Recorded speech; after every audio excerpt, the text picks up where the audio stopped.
지금까지 20번에 걸쳐서 요한계시록을 살펴보았는데요. 우리가 다시 한번 1장부터 22장까지 그 큰 그림을 한번 다시 한번 보도록 하겠습니다. 1장은 서론이라고 말씀을 드렸고요. 또 2장과 3장은 7교회, 소아시아의 7교회인데 7교회라는 것은 사도 요한 당시 도미티안 박해 때다라고 말씀을 드렸죠. 그럼 그때 하늘에서 어떤 일이 일어났었나? 그게 이제 4장과 5장 하늘의 예배라고 말씀을 드렸고, 4장은 성부 하나님께 초점이 잡혀 있고, 5장은 그 하나님의 오른손에 있는 두루마리를 받아서 인을 떼는 어린 양 예수 그리스도께 초점이 잡혀 있다라고 말씀을 드렸습니다. 그리고 요한계시록 6장에서 16장이 요한계시록 가장 까다로운 곳이긴 한데, 그것이 이제 4개의 사이클이 있다고 했죠. 이 4개의 사이클이라 함은 7개의 인, 7개의 나팔, 7개의 표적, 7개의 대접입니다. 그리고 7개의 인을 우리가 어떻게 해석했죠?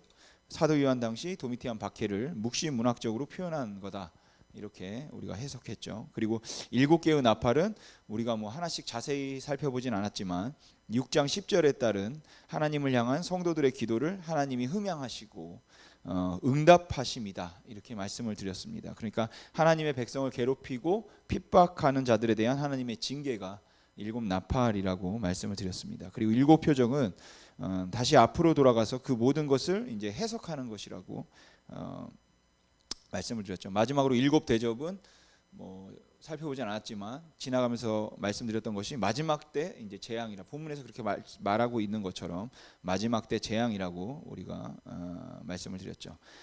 그리고 17장부터 18장은 바벨론의 멸망, 또 19장부터 20장은 예수 그리스도의 승리, 그리고 21장에서 22장은 새 하늘과 새 땅, 새 예루살렘입니다. 그러니까 지금 저희가 어디에 와 있냐면 이 17장과 18장 이 부분에 와 있습니다. 그래서 저희가 바벨론의 멸망 이 부분과 그리고 마지막 부분을 하면 이제 요한계시록을 마칠 수 있을 것 같습니다. 그럼 17장을 우리가 좀 살펴보도록 하죠. 17장에 나오는 우리가 그 큰 음녀가 받을 심판에 대해서 같이 살펴보도록 하겠습니다.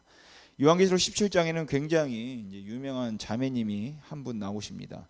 17장 1절 우리 같이 한번 읽어보겠습니다. 시작.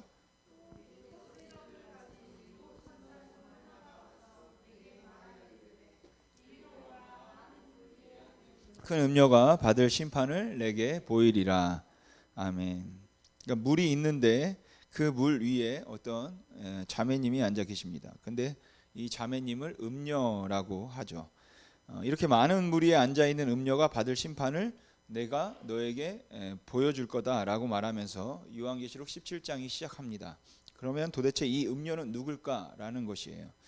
그럼 먼저 여기서 말하는 물은 진짜 물, 마시는 물을 의미할까요? 아니면 다른 걸 의미할까요? 실제로 어떤 분들은 이 많은 물을 깔고 있는 이 여자를 자유의 여신상이다, 이렇게 해석하기도 했습니다. 근데 정말 뉴욕에 가면 자유의 여신상이 딱 서 있는데 그 땅 바로 앞에 좀 나가서 섬 같은데 이제 물 위에 떠 있죠. 그래서 대충 보면 맞는 것 같습니다. 그러니까 이걸 해석하기 위해서는 어떻게 해야 되냐면 이 물이 실제의 물인지를 우리가 해석할 필요가 있죠. 요한계시록을 시작하면서 제가 말씀드렸던 건 뭐냐면 성경에 나와 있는 상징의 대부분은 본문이 해석을 하고 있다는 것입니다. 그럼 이 물이 뭘 의미하는지 한번 보시죠. 17장 15절 말씀 우리 같이 한번 읽겠습니다. 요한계시록 17장 15절 시작. 또 천사가 내게 말하되 내가 본 바 음녀가 앉아 있는 물은 백성과 무리와 열국과 방언들이니라. 아멘. 그러니까 여기를 보면 분명 물을 해석하고 있죠. 그러니까 이 음녀가 깔고 있는 물은 진짜 물이 아니라 백성과 무리와 열국과 방언들, 즉 어떤 그 큰 무리들, 세력들입니다. 그러니까 어떤 존재가 많은 사람과 나라와 백성들, 즉 어떤 한 공동체 한 사람이 아니라 많은 나라와 백성과 민족을 깔고 앉아 있는 거죠. 그래서 이것은 다스린다라는 의미가 되겠죠. 그럼 도대체 이 음녀는 누구를 의미할까?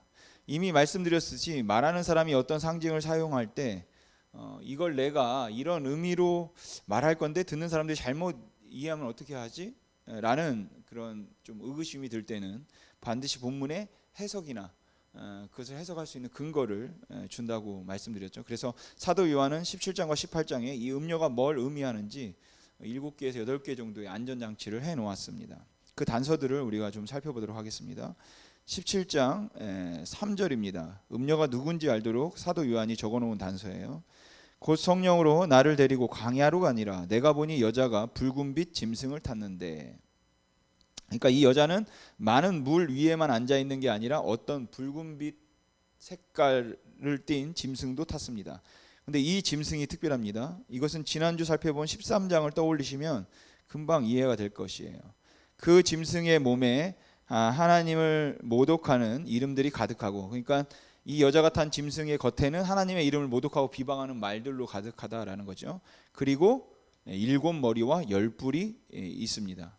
지난주 바다에서 나온 짐승 설명드렸었는데 기억나십니까? 머리가 7개, 뿔이 10개. 이것은 우리가 다니엘서 7장을 근거로 무엇으로, 어떤 존재로 해석하기로 했습니까? 하나님의 백성을 괴롭히고 핍박하는 존재에 대한 아주 전형적인 상징으로 우리가 그렇게 해석하기로 했죠. 그런데 이 여자가 그걸 타고 있는 것이죠. 그걸 조종합니다. 그리고 그 탄 짐승은 하나님을 비방하고 모욕하고 조롱하는 말들로 가득합니다. 그러니까 어떤 많은 나라를 다스리는 어떤 세력, 존재 같아요. 계속 5절을 보시죠.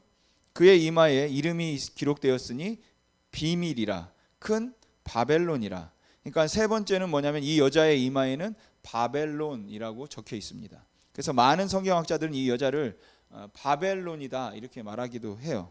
그래서 우리가 제목을 뭘로 잡았습니까? 17장 18장을 바벨론의 멸망이라고 했죠. 왜냐하면 18장에 이 여자가 이제 멸망할 것이 나오기 때문입니다.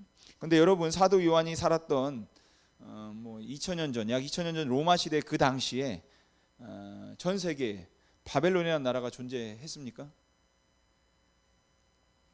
존재하지 않았죠. 이미 멸망했으니까 존재하지 않았습니다. 주전 539년에 페르시아의 고레스라는 왕에 의해서 바벨론은 멸망당하죠. 그래서 사도 요한 당시에 바벨론이라는 나라는 없습니다. 만일 그 당시에 바벨론이라는 나라가 있다면 이거 그거구나 라고 금방 알 텐데, 바벨론이라는 나라가 없다는 것이죠. 그 대신 어떤 한 나라와 세력이 바벨론으로 지칭되기는 했습니다. 저거 꼭 바벨론 같다 라는 문헌이 많이 있다는 거예요. 그렇다면 도대체 이 여자는 누굴까? 사실 여기까지만 봐도 눈치를 채신 분도 계실 건데, 이 요한계시록을 처음 읽었던 사도 요한 당시의 그리스도인들도 이거 그거구나 금방 알았을 겁니다. 아무튼 저희는 공부하고 있는 중이니까 좀 더 자세히 좀 더 살펴보죠. 6절을 보겠습니다. 또 내가 보매 이 여자가 성도들의 피와 예수의 증인들의 피에 취한지라. 여러분, 여기 표현이 그냥 사람들의 피에 취해 있지 않습니다. 그냥 아무 사람들의 피에 취해 있다면 이 사람은 그냥 무자비하게 어떤 나라와 세력이 됐든 핍박하고 다 죽여버리는 사람이에요. 그런데 이 여자는 아무나 죽이지 않고 누굴 죽이냐면 성도들과 예수의 증인들이죠. 그러니까 그리고 그 피만 마십니다. 그러니까 실제로 예수님을 그리스도로 증언했기 때문에, 하나님의 말씀 때문에 그 존재로 인해 이제 순교를 당한 것이죠. 하나 더 7절과 8절을 보겠습니다. 천사가 이르되 왜 놀랍게 여기느냐? 내가 여자와 그가 탄 7머리와 10뿔 가진 짐승의 비밀을 내게 이르리라. 내가 본 짐승은 전에 있었다가 지금은 없으나 장차 무정액으로부터 올라와 멸망으로 들어갈 자니. 여러분, 이 존재는 어떤 존재냐면 전에 있다가 지금은 없습니다. 그런데 장차 올 거예요. 이건 마치 어떤 표현과 비슷합니까? 우리가 요한계시록 앞부분에 살펴봤던 하나님 곧 전능하신 이여, 전에도 계셨고 이제도 계시고 장차 오시리. 그 표현과 비슷합니다. 그러니까 이 표현을 빌려서 쓴 것이죠. 근데 비슷하긴 하지만 다르죠. 이 존재는 전에 있었습니다. 그런데 지금은 없어요. 그리고 장차 올 겁니다. 그러니까 마치 자기가 누구처럼 행세하는 겁니까? 예수님처럼 행세하죠. 전에 있다가 승천해서 없다가 장차 오시리. 그럼 도대체 이 존재는 누굴까? 계속해서 우리가 9절을 보겠습니다.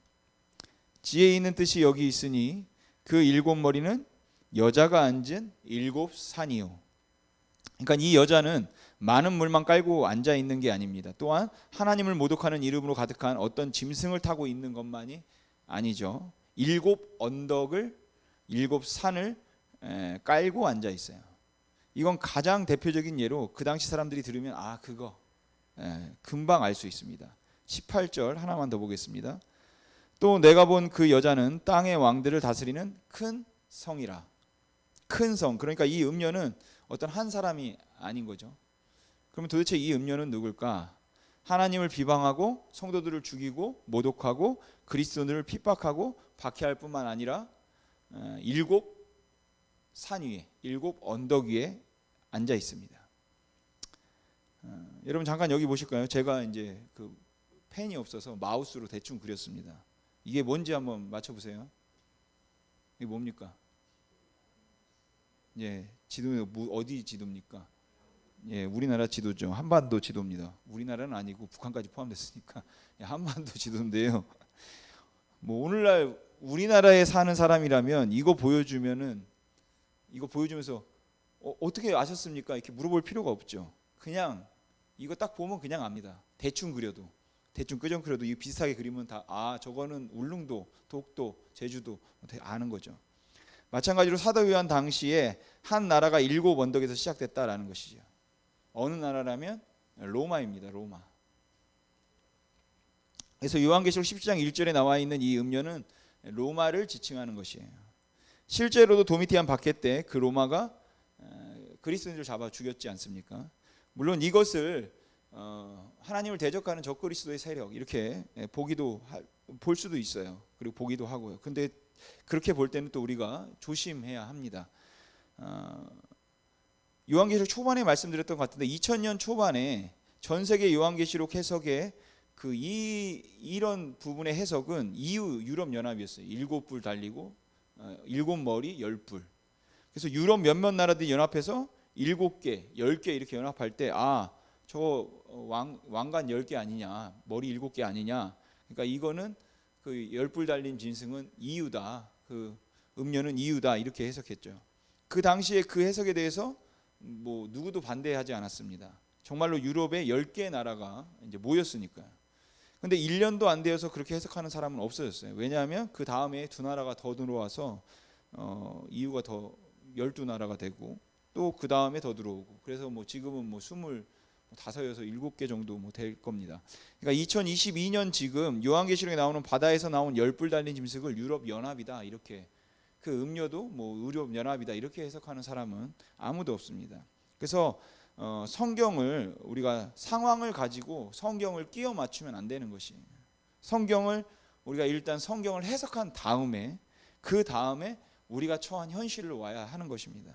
현실을 보고서 자꾸 이 현실을 성경에다 끼워 맞춰 버리기 시작하면 성경 본문의 뜻을 이제 왜곡할 수밖에 없는 것이에요.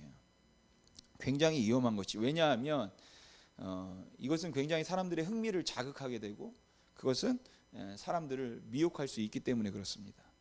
그러니까 먼저 성경을 우리가 성경 자체 그리고 그 당시의 문화, 배경 이런 데서 해석을 한 다음에 그 본래의 뜻을 안전하게 찾아 나가는 게 가장 건강하고 그 본래 뜻을 찾은 다음에 그것을 나의 현실에 또 어떻게 적용해 나가야 될까, 어떻게 해석할까 이것이 이제 2차적인 문제가 되는 것이죠. 아무튼 요한계시록 17장에 나와 있는 많은 물을 깔고 앉아 있는 이 큰 음녀는 로마를 지칭한다라는 것을 알 수 있습니다. 또한 뭐 베드로 전후서나 성경 이외의 다른 자료들을 통해서도 로마를 바벨론으로 지칭하는 것을 우리가 알 수 있어요. 그러면 왜 로마를 바벨론이라고 말할까요? 왜 성경에서도 그리고 성경 이외의 다른 문헌 자료들에서도 로마를 바벨론이다 이렇게 지칭할까요? 구약 성경에 이스라엘과 남유다를 괴롭혔던 대표적인 나라가 뭐 바벨론이니까 그런 거예요? 뭐 그럴 수도 있겠죠. 그런데 그러면 이해가 안 되는 건 뭐냐면 구약 성경에 하나님의 나라인 이스라엘을 괴롭혔던 나라는 블레셋도 있고 암몬도 있고 모압도 있고 아람도 있고 아멜렉도 있고 아수르도 있고 페르시아도 있고 많다라는 것이에요. 근데 왜 그런 여러 나라들에 빗대어 말하지 않고 유독 신약 성경은 로마를 바벨론으로 지칭할까요? 왜냐하면 구약 성경에서는 바벨론이 그리고 신약에서는 로마가 그러니까 바벨론과 로마만 하나님의 나라 이스라엘에 어떤 해를 끼친 게 있기 때문에 그렇습니다. 아무리 블레셋과 아수르와 아람, 아말렉 뭐 이들이 치졸하고 정말 잔인하게 이스라엘을 괴롭혔다 할지라도 구약에서만 바벨론이 구약에서 그 바벨론만 한 짓이 있다라는 것이죠. 그리고 신약에서는 오직 로마만 한 짓이 있습니다. 그게 뭘까요? 그건 바로 성전에 손을 댄 것이에요. 성전에 손을 댄 것. 구약 성경에서는 바벨론이 주전 586년에 예루살렘 성전을 무너뜨렸고, 신약에서는 AD 70년에 로마의 디도 장군이 예루살렘 성전을 무너뜨렸습니다. 아무리 아수르, 블레셋, 아말렉, 모압, 암몬 여러 나라와 민족들이 예루살렘에 이스라엘에 해를 끼쳤다 할지라도 성전에는 손을 안 댔거든요. 근데 오직 구약에서는 바벨론만이 예루살렘 성전, 그러니까 솔로몬이 지은 그 성전을 주전 586년에 무너뜨렸고, 신약에서는 로마가 AD 70년에 그 예루살렘에 있는 성전, 즉 헤롯 성전을 무너뜨렸습니다. 그래서 신약에서는 로마가 바벨론으로 자주 빗대어 나오는 것입니다. 그러니까 신약 성경에서 바벨론이라고 나오면은 그건 실제로 존재했던 그 바벨론이라는 나라를 의미하는 게 아니라 그때는 이미 멸망했으니까 그것은 로마를 이제 의미하는 것이 되는 거죠. 그러면 두 번째, 왜 로마를 음녀, 여자로 묘사하냐라는 것입니다. 내가 이제부터 심판을 받을 음란한 남자를 너에게 보여주리라 라고 말해도 되지 않습니까? 그리고 로마 하면 가장 먼저 떠오르는 이미지가 뭡니까? 로마 하면 군인 아닙니까? 그 로마를 배경하는 영화들을 봐도 그렇고 뭐 검투사나 뭐 장군들, 전사 대부분 그것이 중심에 나오는데, 그러면 로마를 그 남자 명사로 받는 게 더 낫지 않을까요? 근데 왜 성경은 그 요한계시록은 로마를 여자로 음녀 이렇게 받을까요? 앞으로의 일을 내다보고 앞으로는 여자들의 권위가 세질 것이다. 그래서 여자보다는 남자보다는 여자로 묘사하는 게 좋겠다 해서 그런 건가요? 아니면은 여자가 남자보다 더 음란하니까 그런 겁니까? 절대 그렇지는 않죠. 그렇게 해석하면 안 되겠죠. 여러분, 우리나라는 이게 뭐 사실이든 아니든 뭐 전설 같은 전래동화 같은 것 중 하나가 뭐가 있습니까? 한민족은 어디서부터 시작됐다고 그러죠? 어디 캐나다에서 오셨나요? 한민족은 알에서, 그러면 신라 것만 그렇고 다 알은 아니죠. 한민족은 어디서 시작됐습니까? 당군에서 시작됐다고 그러지 않습니까? 한민족은 당군으로 시작됐다, 뭐 그런 생각들이 있죠. 우리 일반적인 사람들 사이에. 뭐 그게 뭐 사실이든 아니든 뭐 전설이든, 뭐 곰이랑 호랑이가 굴에 들어가 마늘과 쑥 먹고 사람 되고, 그래서 그냥 당군으로부터 뭐 시작됐다, 뭐 그렇게 얘기해요. 그래서 우리가 뭐 그것을 믿든 안 믿든 이런 농담도 하잖아요. 야, 마늘 좀 더 먹어라. 그 뭐 이걸 믿어서 그런 게 아니라 그냥 농담하는 거죠. 사람 좀 되라라는 뜻이 되겠죠. 그러니까 그런 게 머릿속에 우리가 박혀 있듯이 로마도 데모신, 시조신이 있다라는 것이에요. 우리나라의 당군 같은 그 신의 이름이 마그나 마테르입니다. 마그나 마테르라는 여신이 로마를 시작하게 한 로마의 그 데모신, 시조신입니다. 여러분, 로마가 어떻게 시작됐는지 우리가 뭐 공부해야 되지만, 이 당시 로마를 살았던 사람들은 우리는 공부하지만 로마가 어떻게 시작됐는지 그 당시 사람들은 다 알죠. 여러분, 로마는 7개의 언덕에서 시작됐습니다. 그러니까 이 여자가 7개의 언덕을 깔고 있다고 말하는 거죠. 즉 7개의 언덕에서 시작되었고, 그 언덕을 깔고 앉은 시주신, 데모신이 바로 마그나 마테르인 것이에요. 근데 이 마그나 마테르의 다른 이름은 뭐냐면, 마그나 마테르로 찾을 수 있고, 또 우리가 다른 이름이 이제 시벨레입니다. 시벨레. 그래서 악센트를 앞에 두시고 발음하면 안 됩니다. 웬만하면은 시벨에다 악센트를 준 게 좋겠죠. 그래서 어떤 발음은 뭐 이것을 또 키벨레 뭐 이렇게 말하기도 합니다. 뭐 키벨레, 키빌레 뭐 이렇게 발음하기도 해요. 그러니까 말씀드리고 싶은 건 뭐냐면, 우리나라의 당군 같은 역할을 한 신이 로마에는 마그나 마테르다라는 것이죠. 그래서 그리스는 남자 신이 더 우세하지만 제우스 뭐 이런 신들이, 남자 신들이 많이 나오죠.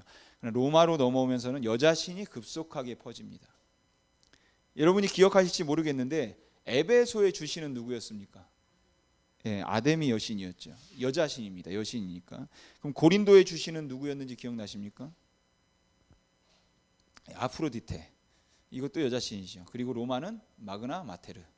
그러니까 다른 시대보다 로마 제국 시대에 여자신이 주신인 도시들이 굉장히 많았다는 것이에요. 그 이유는 로마를 시족한 데모신 시조신이 남자신이 아니라 여자신이었기 때문에 그렇습니다. 그래서 로마를 남자로 말하지 않고 여자, 음녀로 말하는 것이에요. 그럼 18장으로 우리가 가보겠습니다. 오늘 우리 본물이었는데 우리 같이 한번 다시 읽어보죠. 시작. 음성으로 외쳐 이르되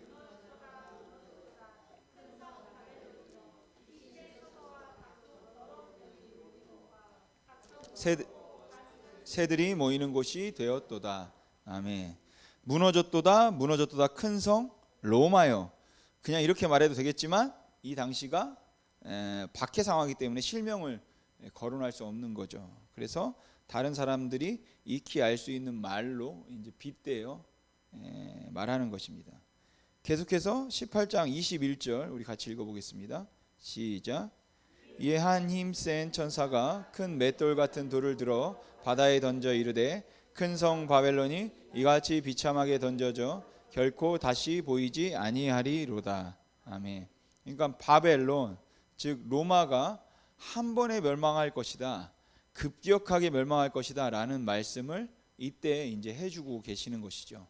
그러면 질문을 드릴 테니까 여러분들이 한번 생각해 보십시오. 이렇게 하나님께서 교회와 사도 요한과 그리스도인에게 로마의 멸망에 대해서 말씀하셨을 바로 이때는 로마가 멸망할 것 같은 조짐이 보였을 때일까요? 아니면 전혀 보이지 않고 오히려 로마가 번성하고 강성했을 때일까요? 로마가 오히려 번성하고 있었을 때입니다.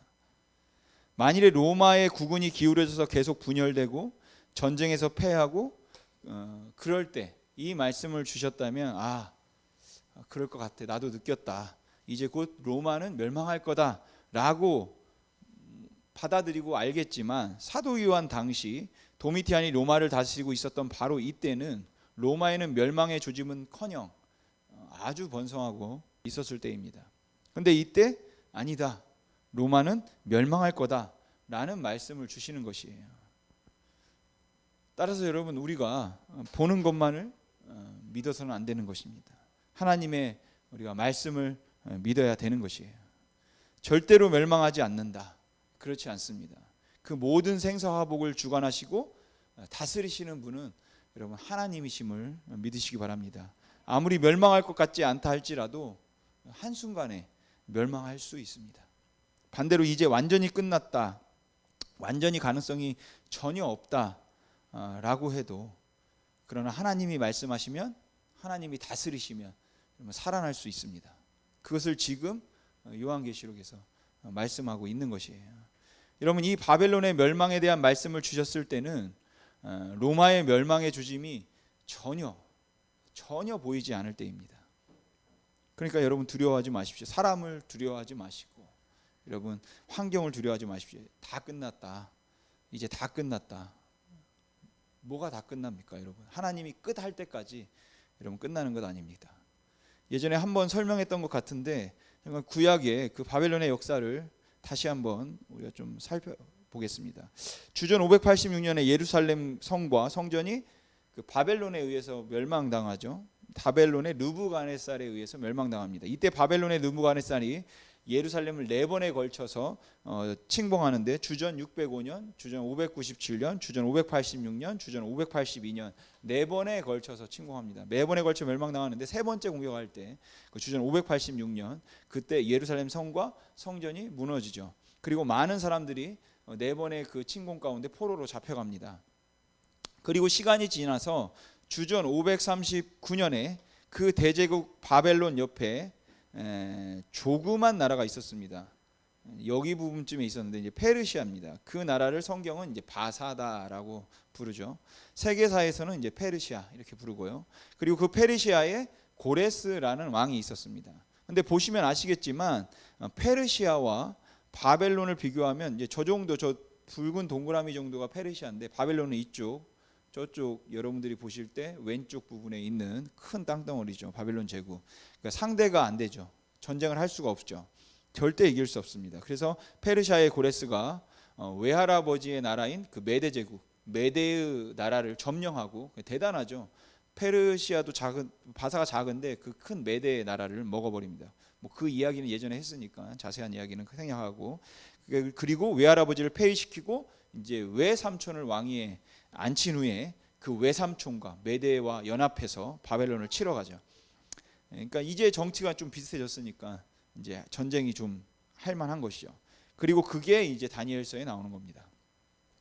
이때 바벨론의 왕은 벨사살이었죠.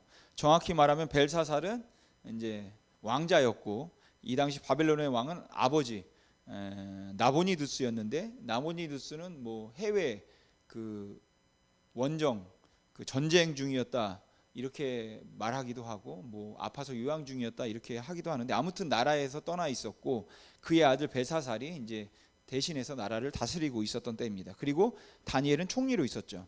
그때 페르시아의 고레스가 외삼촌 그 시악사레스 2세와 함께 바벨론을 치러 옵니다. 근데 재밌는 건 뭐냐면, 벨사살이 궁 안에서 사람들이 이제 뭐 첩보가 있겠죠. 그래서 왕이시여, 지금 페르시아가 고레스가 쳐들어왔습니다 라는 소리를 듣지만 벨사살이 눈 하나 깜짝하지 않습니다.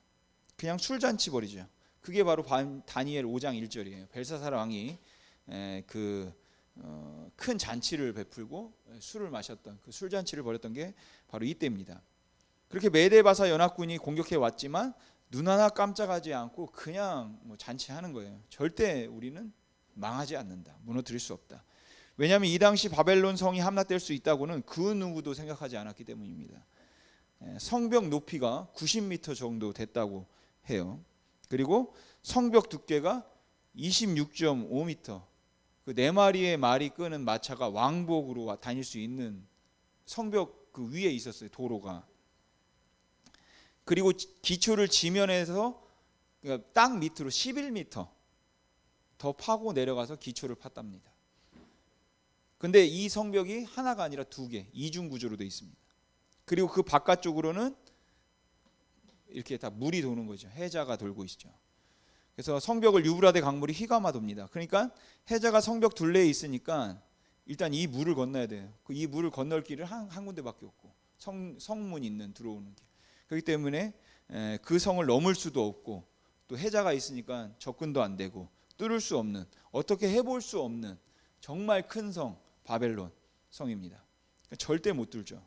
무너뜨릴 방법이 없는 거죠. 그래서 벨사살이 뭐 고레스가 온다, 고레스 할아버지가 온다고 해도 눈 하나 깜짝하지 않고 그냥 잔치하는 겁니다. 노는 거죠. 근데 고레스가 바벨론을 향해서 가다가 이제 한 강을 만나게 되는데, 그 강이 굉장히 깊었고 또 물살이 셌습니다. 그때 고레스가 백마 4마리가 끄는 마차를 타고 이제 의기양양해서 전진하고 있었는데, 그 4마리 백마 중에 1마리가 그 강물에 빠져서 익사해 버립니다. 그래서 고레스가 화가 나가지고 그 강물을 그 강에다가 분풀이를 하는데, 그 이 빌어먹을 강을 여자들이 치마만 걷고 무릎팍도 안 적시고 건너갈 수 있게 만들어 버리겠다라고 하면서 병사들을 시켜서 그 강을 이쪽으로 180가닥, 저쪽으로 180가닥 해서 360가닥으로 쪼개버립니다. 그런데 그 강물이 어디서 나오는 것이었냐면, 바로 이 바벨론 성벽을 두르고 있는 해자에서 연결돼서 나오는 강물이었거든요. 그러니까 유브레데 강이 이렇게 와서 성벽을 이렇게 빙 돌고 이제 나가는데 거기와 연결된 것이죠. 그러니까 강을 360가닥으로 쪼개서 물이 여러 군데로 나눠지니까 수위가 낮춰지겠죠. 그래서 덩달아 본류인 바벨론 성벽을 도는 해자의 이 수위도 낮아지게 됩니다. 근데 그 해자가 낮아지면서 물에 잠겨서 보이지 않았던 색창살로 된 쪽문이 이제 드러나게 돼요. 그래서 봤더니 거기는 바벨론 성 안에서 오물이 나오는 하수구인 거예요. 하수구. 말이 좋아서 하수구지, 이제 똥이 나오는 곳입니다. 똥과 소변이 나오는 거. 그러니까 거기로 누가 들어올 거라고 생각했습니까? 그죠? 잠수해서 누가 들어올 거라고 생각을 안 하죠. 그러니까 거기는 지키는 사람도 없습니다. 근데 고레스가 그 하수구를 보더니 이제 됐다, 회심의 미소를 짓는 거죠. 그래서 기록에 의하면 구바루라고 하는 우리나라의 그 이순신 장군과 같은 페르시아의 위대한 장군이 가장 먼저 그 하수구로 뛰어들었다고 합니다. 여러분, 최고 사령관이 뛰어들어갔는데 나머지는 어떻게 할까요? 안 들어가고 백입니까? 다 뛰어들어가죠. 그래서 기록에 의하면 고레스가 구바루 장군을 선두로 페르시아 모든 군인을 하수구로 다 들여보냈다고 해요.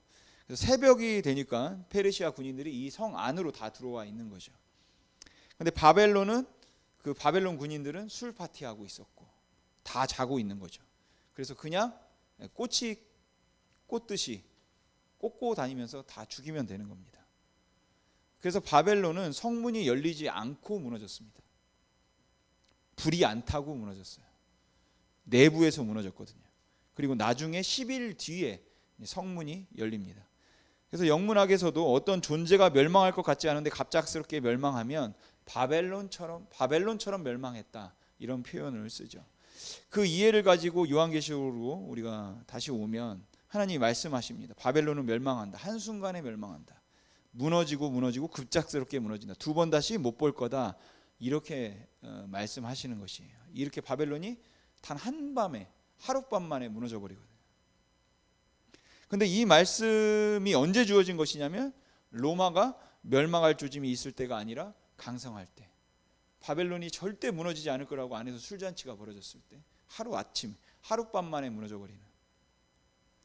그러면 여러분, 우리가 정말로 살아계신 하나님을 섬기는 사람들이라면 눈에 보이는 것을 우리가 너무 지나치게 의지하시면 안 되는 것이에요. 여러분, 하나님의 말씀을 의지하십시오. 하나님을 바라봐야 되는 겁니다. 여러분, 하나님이 된다 하면 되는 것입니다. 그런데 하나님이 안 돼, 그러면 우리가 죽을 똥을 써도 안 되는 거예요. 그렇기 때문에 사랑하는 성도 여러분, 우리가 어디에 내 마음을 두고 내가 누구를 두려워하며 누구를 경외해야 할지 정확하게 우리가 결정해야 하는 것입니다. 우리는 눈에 보이는 사람들, 돈, 권력을 의지하고 찾을 것이 아니라 보이지 않지만 지금도 살아계셔서 전에도 계셨고 지금도 계시고 앞으로도 영원히 계실 이 세상의 모든 생사화복을 주관하시고 다스리시는 그분, 그 하나님을 찾고 여러분 의지하고 여러분 경외해야 함을 잊지 마시기 바랍니다. 여러분, 그분이 말씀하시면 빛이 있는 것이고 그분이 말씀하시면 여러분 생명이 있는 것입니다. 그분이 하시면 여러분 아무런 가능성이 없는 곳에서 100% 불가능이 100% 여러분 가능으로 바뀌는 것이에요. 우리 모두가 그 하나님을 바라보고 그분의 말씀에 여러분 나의 마음을 두고 이 땅을 살아가시기를 우리 모든 성도님 되시길 주님의 이름으로 소망합니다.